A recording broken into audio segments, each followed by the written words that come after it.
Everybody good in the back? You guys good? Morning. All right, fire away. How are we doing this morning? Great. What do we got?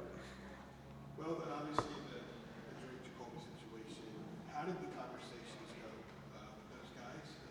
Could you at least tell us when you told them? They were told this weekend. They had an individual meeting with both of them, and we just talked about what direction we were going to go, and it's relatively difficult decision because they're both so good. They both had great camps. They both could start here.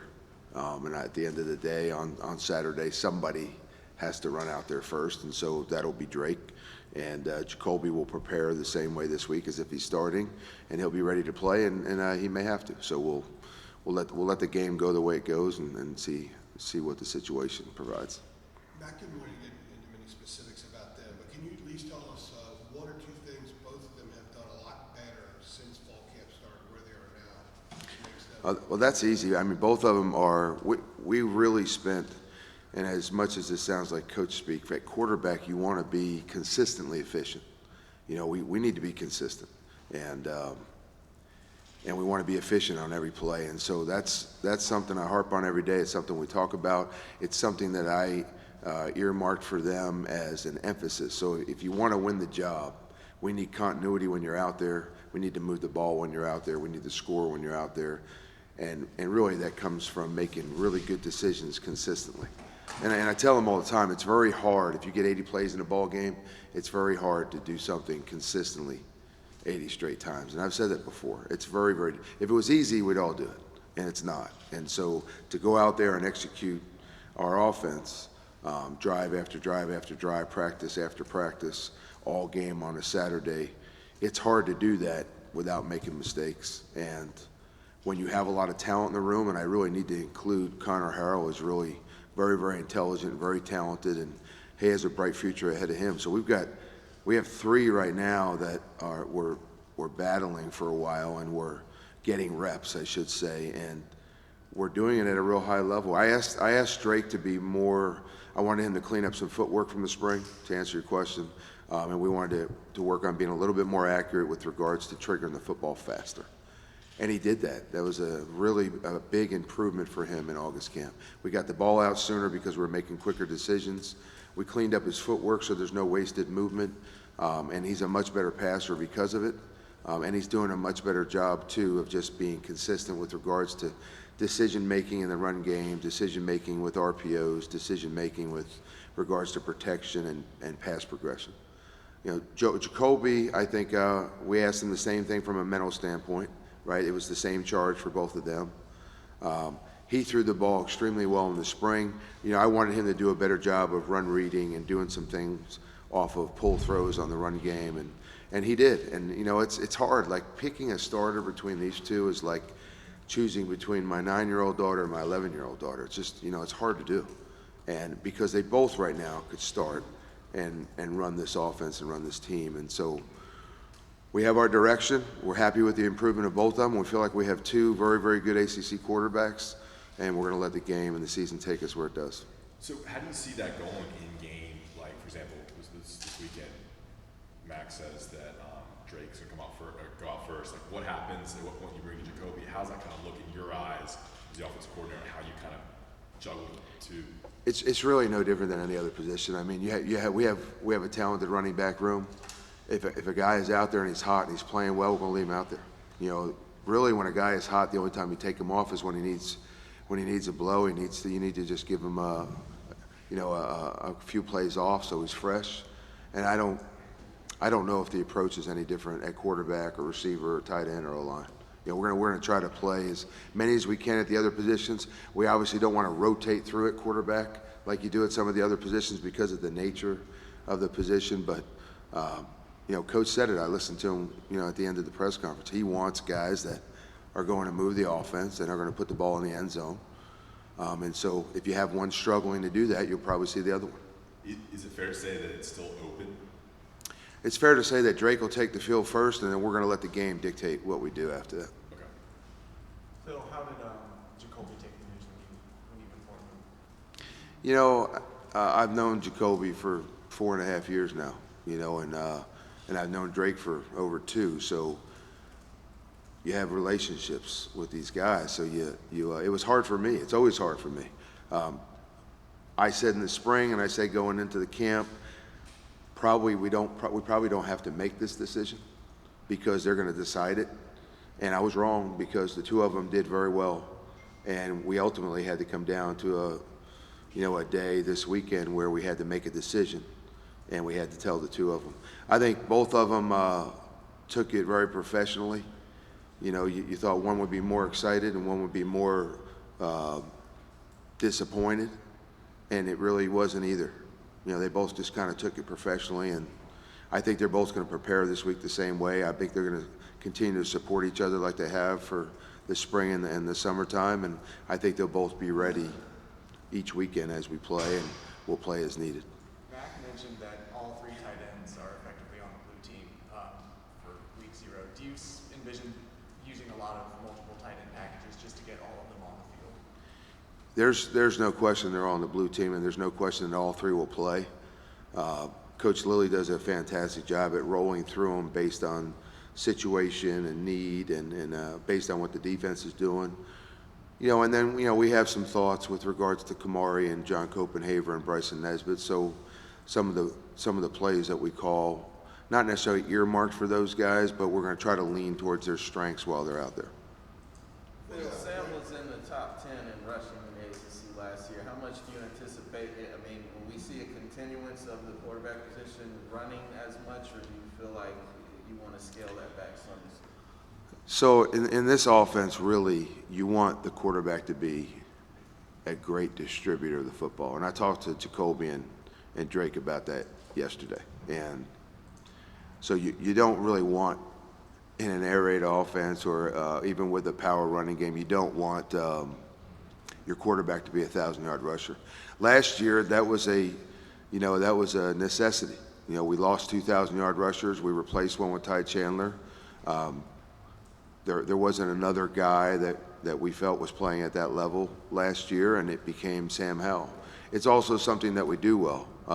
I will say this, when our quarterbacks do run this year, because it's a part of our offense, we're not going to stay up and lower our shoulder and do those type of things. I mean, you know, Sam was a warrior for us last year, and he did the things he felt like he needed to do to win the ball game. And he gave us, 800 and something yards rushing along with the rest of his production from the offensive standpoint last year. But I want, and I've said this to them numerous times this camp, I want Jacoby and Drake to get what they can and then get down and get up. We want to live to play another play. And so having depth is good. It provides us with the ability to do a bunch of things, but I want us to stay healthy as well. So that might be one difference in the Q run game this year different from last season. What have William Barnes and Spencer Rowland done to be the blue team? And with William in particular, what is different about his game now that maybe wasn't there the last few years? You know, I brought up consistency with the quarterbacks. That's been the issue with William. And it's something that I talk to him about regularly, and Coach McNell talks to him about regularly. And I think he's very, very talented. He's an athlete. He can be physical when he wants to be. And so really the emphasis for him is to continue to improve technique.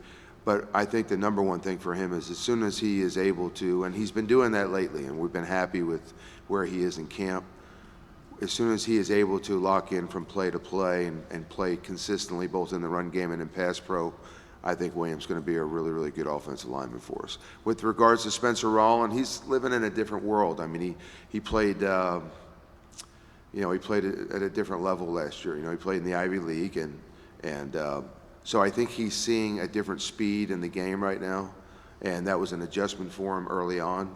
But we're actually very happy with his progress, and we like where he is right now. So William and Spencer, along with Jonathan Adorno over on that side, are 3 that we're going to depend on and have had really good camps. So I think we're kind of coming to a place right now where we have some continuity on the offensive line. Is there a plan for Zach to get reps, or are you guys still working? Zach has gotten reps with the blue group the entire time, yes. I think right now, he missed a bunch of days, which kind of slowed his development a little bit. But Right now, I think the three that you would see in there on that side initially would be Spencer Rollins, William Barnes, and Jonathan Adorno. And we've been very happy with Zach's progress. I just think the delay that he had in camp here slowed him a little bit. Phil, I just wanted to clarify. Mac, I think said you told the quarterbacks today, but you're saying it was this weekend? Well, we made the decision this weekend, and I actually had a conversation with one late last night and one early this morning, for the timeline. Sorry. Yeah. You're talking about the difference maybe in the quarterback run game this year. Like, just overall, you had Sam for 3 years every game, the last 3 years.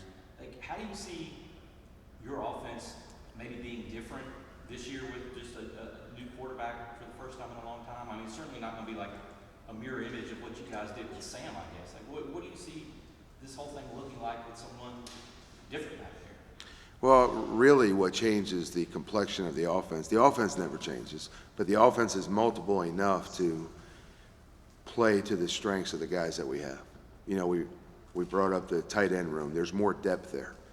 So there's an opportunity, and there's some more athleticism there. So there's an opportunity to do some things at that position maybe that we haven't done a lot of in the past.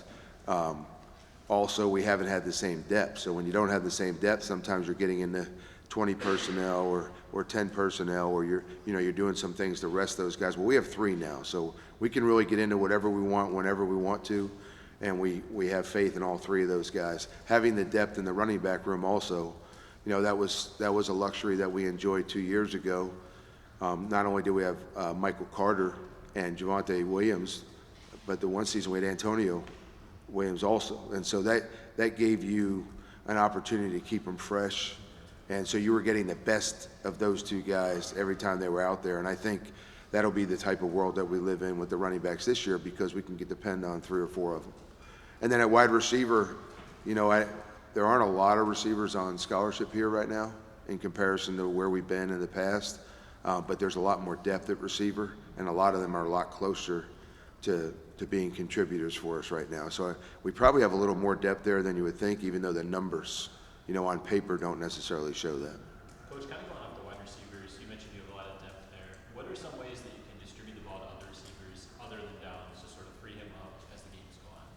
Well, I think as some of the other guys develop, it will make it more difficult to bracket and double team Josh Downs, because I think there'll be some more established weapons this year. Gavin Blackwell's had a great camp. You'll see him on the field. J.J. Jones, Justin Olson, you've got Kobe Paysour has really taken a huge step since last year. He and Gavin Blackwell have been significantly better this year than they were last year, and they're all on the blue team and in the fray. And so you're going to see all of those guys. And I can't tell you how much, because a lot of that's going to be, if we have a receiver that's really playing well and he's fresh, we're going to leave him out there.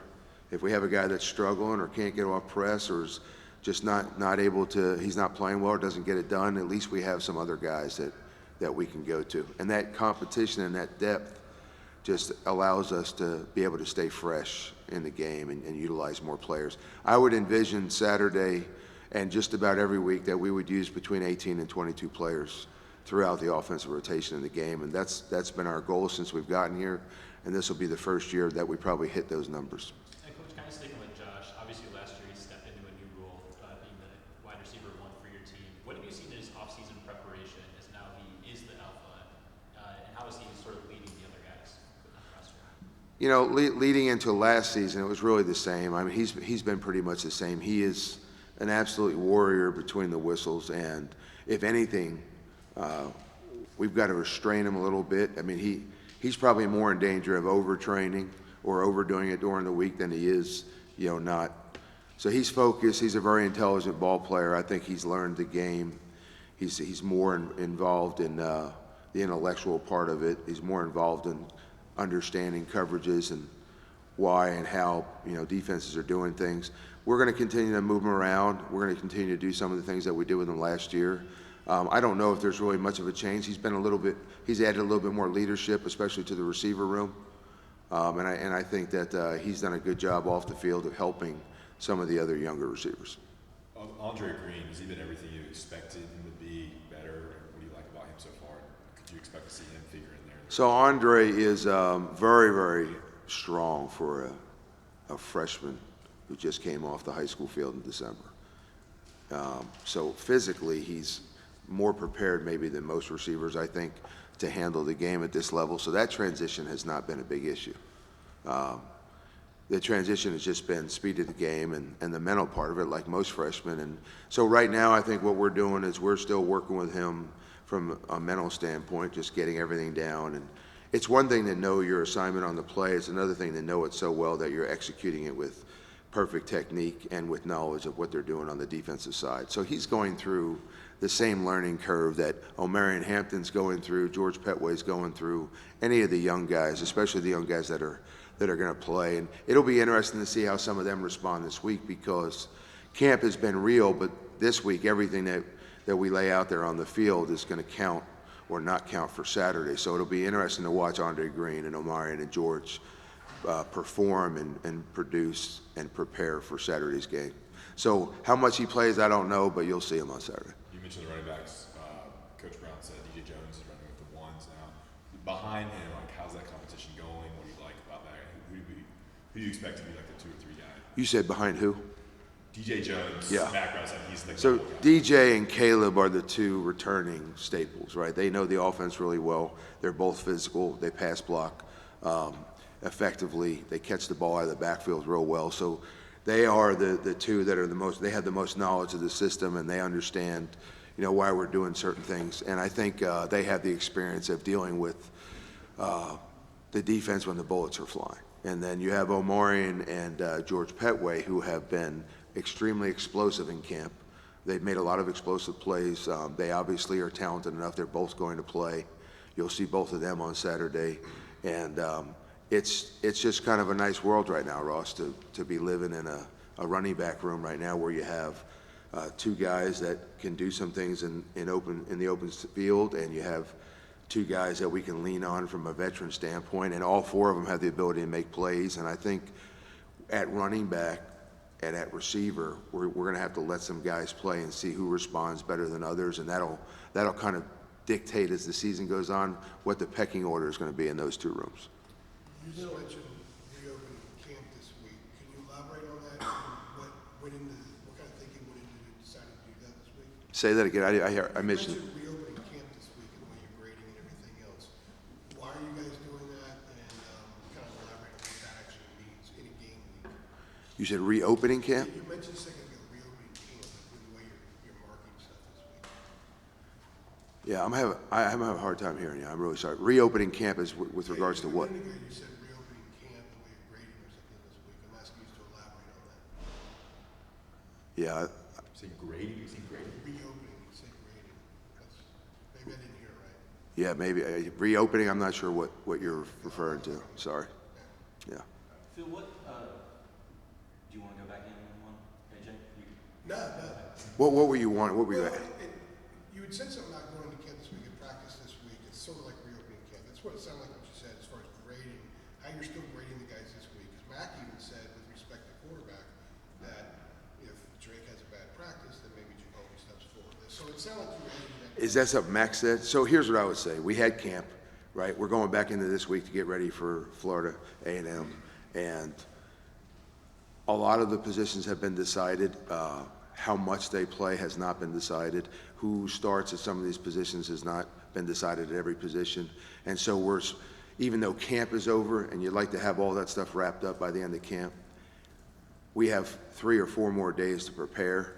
And I think we'll get there'll be a lot of input here from our staff with regards to how we handle the guys in the tight end room, the receiver room, and the running back room, based on how they're understanding the game plan and how they're practicing this week. And so as difficult as it was to make a decision at quarterback, it's a good problem to have that we have to make some of those same decisions at receiver and at running back. So I guess what you're referring to, and I don't remember saying it, but reopening camp really to me is we are still evaluating some of our guys. Everything has not been secured and defined. And I like that because our guys are competing to try and find a spot where they can contribute on Saturday. Yeah, I may not have heard right. That's one reason why. Yeah. That's what And I wasn't giving you a hard time. I just didn't know what you're asking. I want to answer your question. Yeah. How do you balance the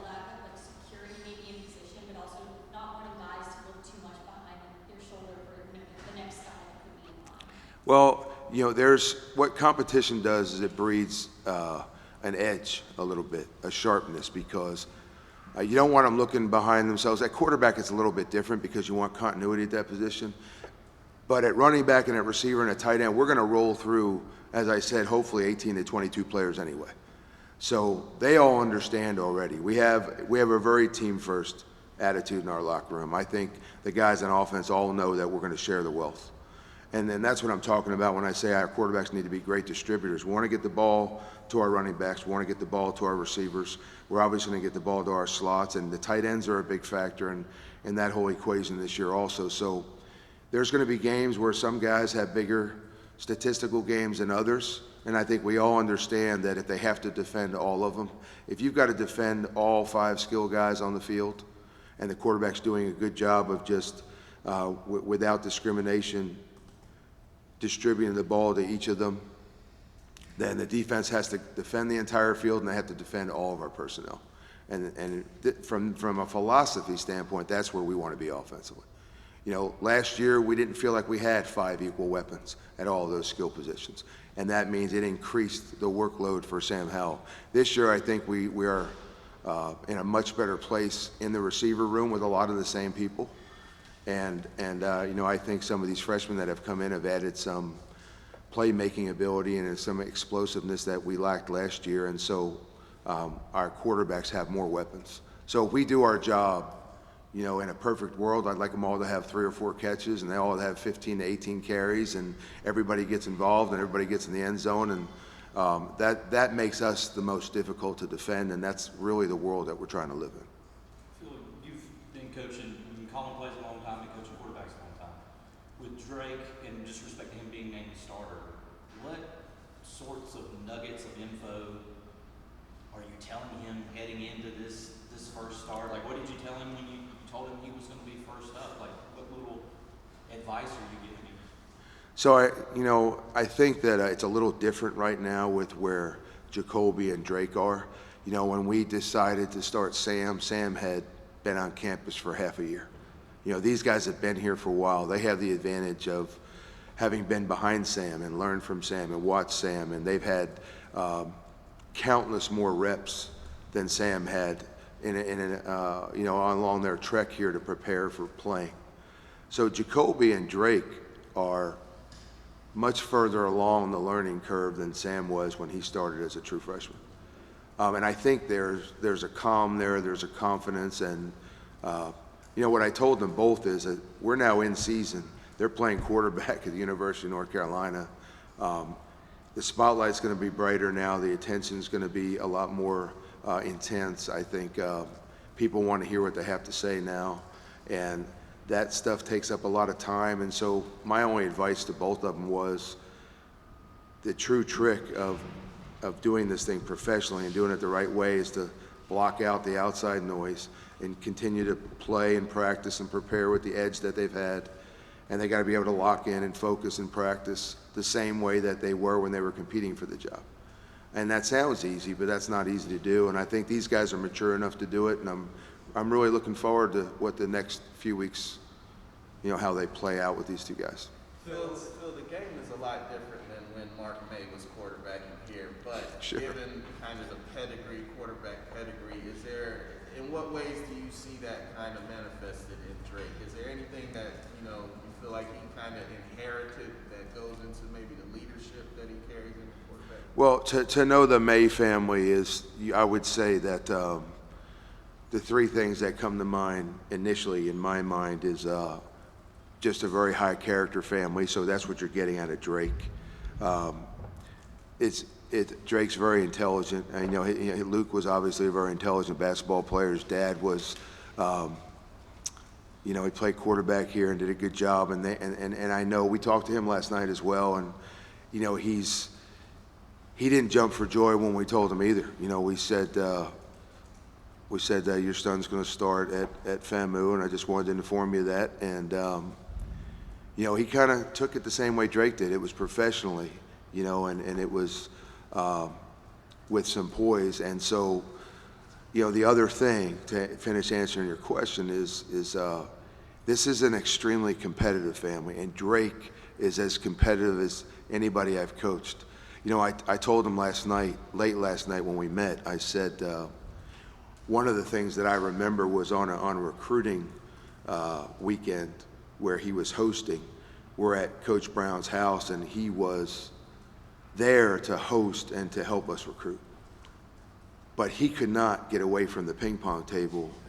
He was competing, and he's sweating, and he's dripping all over Coach's floor, and he's working on serves, and he just lost it. He could not get away and go back to recruiting at that point.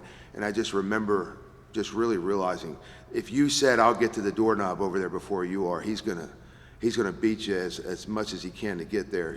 He wanted to win every ping pong game. He wanted everything that he does. He's just ultra competitive. And that's the way he plays the game of football. And that's what you want in your quarterback. And Jacoby's that way. Sam was that way. So I have, and we have been really blessed here to have some great quarterbacks that have some of those qualities. I don't know that you can be elite at this position without them. And so we've got an excellent room right now, and I think it bodes well for our team this fall. All right, man. Switch it up. Thank you, fellas. Appreciate it. Thanks, Coach. Sorry I couldn't hear you, brother. I don't know. Part of it's me, and then I just didn't get the question at first. All right, see you guys. Appreciate it, Phil. Thank you.